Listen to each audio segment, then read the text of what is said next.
देखिए बहुत अधिक सर्दी पड़ रही है, यहाँ तक कहिएगा कि पाला पड़ रहा है।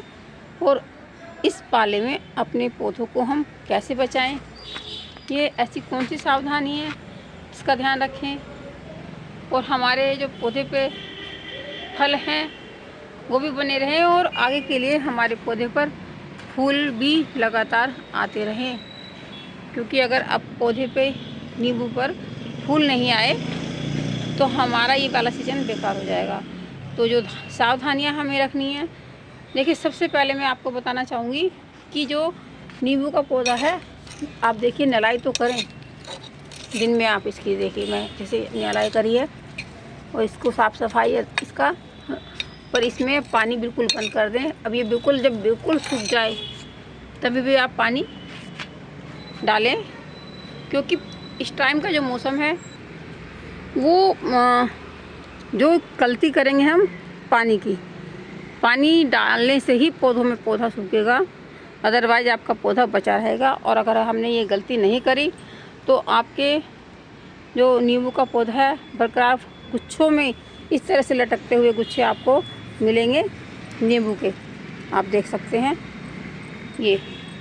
और आगे के लिए भी मैं दिखाऊं, ये पकने को तैयार हैं।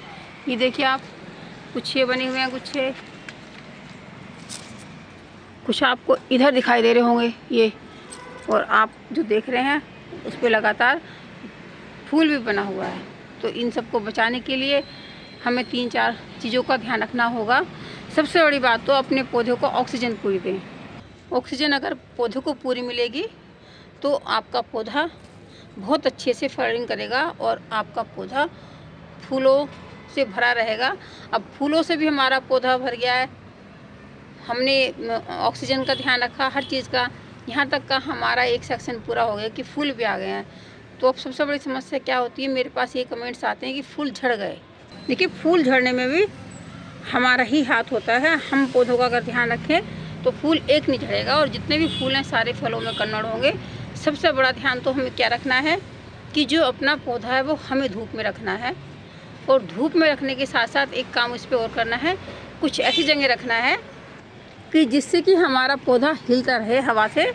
और अब अगर पौधा हिलेगा और जब फूल खिलेंगे तो ये फूल है ना आपस में जब टकराएंगे तो ये इनका पोलिनेशन होगा और ये एक भी नहीं झड़ेंगे। और अगर आपके पास इतनी जगह नहीं है तो उसके लिए आप दूसरा काम कर सकते हैं कि आप अपने यहाँ इस तरह से फूलों के पौधे लगा करके रखें। फूलों के पौधों से क्या होता है, फूलों में भी विशेष करके आप लगाएं गेंदा। गेंदे पे सबसे ज़्यादा भौरे और तितलियाँ आती हैं, और जब भौरे और तितलियाँ आपके पौधों पर आएंगी और आकर के जब एक दूसरे फूलों पर बैठेंगी तो वो पॉलिनेशन हो जाता है, उससे आपके जो फल हैं पूरे फूल जो हैं फलों में कन्वर्ट होते हैं। इसका आपको एक काम करना है कि इनके फूलों को लगा के हमेशा रखें। अगर आप चाहते हैं कि मेरे पास फल के पौधे हैं तो फल के साथ हमें फूल ज़रूर रखना पड़ेगा। देखिए इस तरह से ये जो आप देख रहे हैं मधुमक्खियाँ, भौरे, तितलियाँ, ये फूलों के पराग को लेकर के एक दूसरे फूल पे बैठती रहती हैं।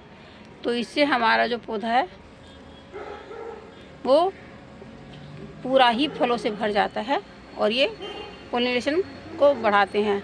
देखिए एक बात और है कि जब हमारे पौधे पर फूल खिलते हैं तो उस टाइम पानी ना के बराबर कर दें, क्योंकि अगर आपने फूल बनते हुए जब फूल खिलते हैं उस टाइम इसमें पानी दिया, ये पानी की मात्रा अधिक हो गई तो आपके जो प्लांट है वो बस पत्तियां बनाएगा। आप देख सकते हैं कि मेरे पौधे पर ओनली फूल, पत्तियां एक दो हैं वो भी झड़ने की कगार पर हैं, और फूल और फल गुच्छों में हैं। आप देखिए दूर से देखेंगे तो मैं दिखाती हूँ, पौधा बिल्कुल ऐसा लग रहा है कि एक खाली सूखा झाड़ खड़ा है, पर हकीकत तो ये है कि ये पूरा ही देखिए आप फूलों से भरा हुआ है। और मैं हमेशा आपको दिखाती हूँ इनकी वीडियो कि फल भी ऐसे ही गुच्छे में लगे रहते हैं।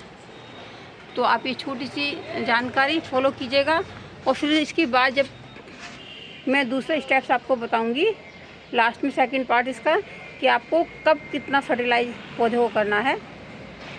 बस अब फ़िलहाल आप पौधे के साथ इतना करें, इससे ज़्यादा ना करें, क्योंकि आप कंफ्यूज हो जाएंगे, और कंफ्यूज हो गए तो आप ऐसे गुच्छों में फल नहीं पाएंगे और फिर निराश होकर के अपने सारे नींबू खो देंगे। राधे राधे, जय श्री कृष्णा। ये नींबू के पौधों पर गुच्छे में नींबू पाने के लिए छोटी सी जानकारी, कृपया अपने तक शेयर ना रखें। जानकारी को शेयर करें, लाइक करें, कमेंट्स करें। चैनल पर जो नए हैं वो सब्सक्राइब करना बिल्कुल ना भूलें। जय श्री कृष्णा, राधे राधे।